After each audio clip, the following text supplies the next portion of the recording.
Sang ayah mengambil sebilah sabit, lalu menebaskannya ke leher anak perempuannya yang sedang tertidur. Beranjak dewasa, seperti umumnya para remaja, Romina kemudian berkenalan dengan seseorang yang masih satu desa dengannya. Pemuda itu bernama Brahman. Brahman sendiri sudah berumur 28 tahun dan diketahui bahwa dirinya tidak bekerja. Namun karena ketertarikan dan rasa sukanya, Romina menerima Brahman dengan apa adanya. Waktu ke waktu hubungan mereka semakin dekat. Tanpa sepengetahuan ayahnya, Romina diam-diam sering berkomunikasi dengan Brahman. Sebagai seorang pria yang sudah berumur 28 tahun, Brahman tahu betul caranya memikat Romina, gadis yang berumur 15 tahun itu. Karena Romina baru pertama mengenal pria, dirinya kemudian dengan mudahnya jatuh cinta dan menerima Brahman sebagai pujaan hatinya. Romina dibuai asmara. Tanpa mempertimbangkan ayahnya yang pasti akan menolak hubungan mereka karena perbedaan kasta. Diketahui bahwa keluarga Brahman ini berada di bawah garis kemiskinan. Dan orang tua Brahman hanya seorang petani biasa yang bertani di tanah pengusaha. Mereka keluarga yang tidak punya apa-apa. Dan Brahman bukan pemuda yang menjadi kebanggaan keluarga. Karena statusnya sekarang masih belum juga dapat pekerjaan. Sementara Romina adalah seorang yang memiliki segalanya. Memiliki kelimpahan harta, tahta hingga jabatan.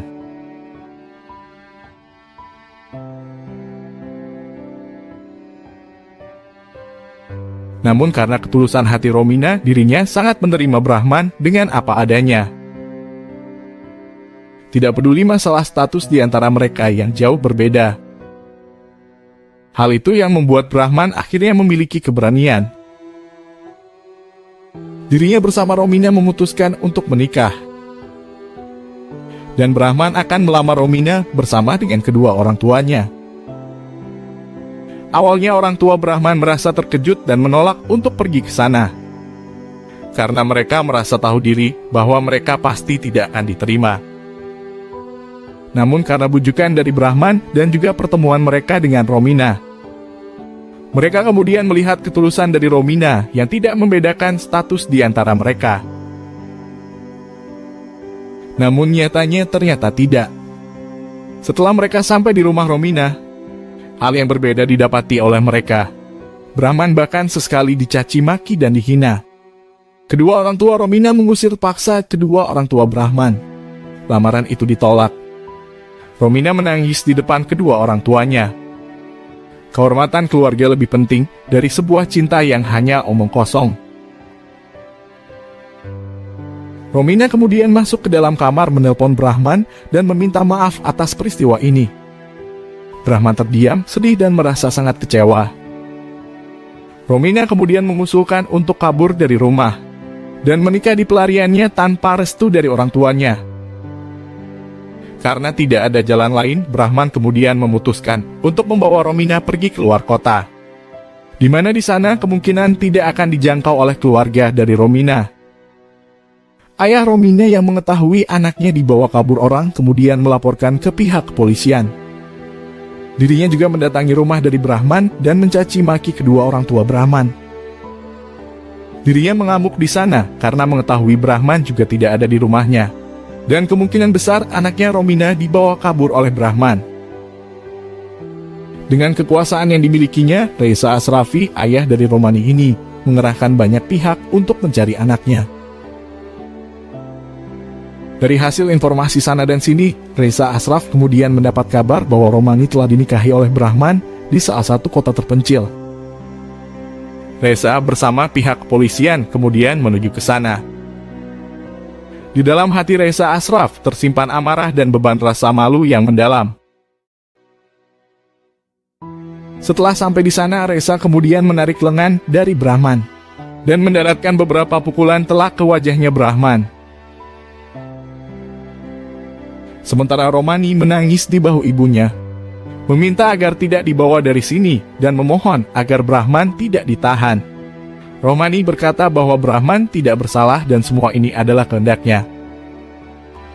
Romani juga berkata kepada salah satu anggota kepolisian, jika dirinya dibawa pulang ke rumah, maka sudah pasti akan disiksa oleh ayahnya. Namun pihak kepolisian tidak percaya dengan perkataan Romani, dan karena kekuasaan dari ayahnya mereka tunduk akan kemauan dari Reza Ashraf. Romani kemudian akhirnya dibawa pulang. Dengan raut wajah yang penuh amarah, Reza memukul Romani dengan tongkat kayu di kamarnya. Romani tertunduk lesu di kasur di dalam kamarnya, memikirkan bagaimana keadaan dari Brahman, suaminya. Hingga dirinya sampai ketiduran di gelapnya malam dan peristiwa yang kelam. Dan di sana di sebuah kursi ayun di dalam rumah, Reza dengan segala amarah mencoba menenangkan diri. Kenyataan ini sangat mempermalukan dirinya dan keluarga besarnya. Anaknya dibawa kabur dan dinikahi oleh pria miskin. Segala amarah Reza luapkan dengan sebatang rokok di tangan. Pikirannya sudah kalut, rasa malu semakin menggelut. Reza tahu bahwa ini sudah berakhir. Sebagai seorang yang memegang tradisi kolot, Reza dididik untuk tidak bisa hidup berdampingan dengan rasa malu. Harga dirinya sudah tidak lagi punya taji di hadapan keluarga besarnya. Dan aroma kematian menusuk hidungnya, menembus seluruh paru-parunya, dan menekan sebagian besar jantungnya. Malam ini tidak ada lagi batas rasional di hadapannya. Di sebuah gudang, Reza mengambil sebilah sapi tajam. Matanya memerah, entah karena sehabis menangis atau sudah termakan emosional. Reza masuk ke kamar anaknya, kemudian menatapnya dengan sangat tajam. Reza melihat sekilas senyum Romina sewaktu kecil. Anak semata wayangnya ini begitu sangat dia cintai. Sudah tidak ada batas irasional di kepala Reza. Pikirannya sudah dipenuhi segala hal yang tidak bisa dijelaskan dengan sebuah kata. Dengan yakin, Reza menebas leher anaknya dengan sekali tebasan. Darah itu kemudian mengucur deras ke kasur, ke tubuh Romina, ke tangan dan tubuh dirinya sendiri. Saat itu dirinya sudah merasa sunyi, tak ada suara apa-apa. Tak ada teriakan, tidak ada tangisan yang terngiang. Wajahnya seketika membeku, tubuhnya menjadi kaku. Saat polisi menangkapnya pun, dirinya pasrah. Tidak ada sorot harapan di matanya. Semua sudah berakhir. Demi sebuah kehormatan keluarga, dirinya rela melampiaskan itu ke Romina. Menebas kepala Romina hingga menjadi 2 bagian. Harga diri dan rasa malu adalah momok menakutkan dari sebuah kehidupan itu sendiri. Reza Ashraf divonis 9 tahun penjara. Hukuman yang amat sangat ringan untuk seorang pembunuh manusia. Namun inilah sebuah tradisi yang dianggap sakral di sana. Membunuh anggota keluarga untuk kehormatan keluarga itu sendiri. Dan dianggap sebagai hal yang wajar. Nyawa manusia menjadi tidak berharga.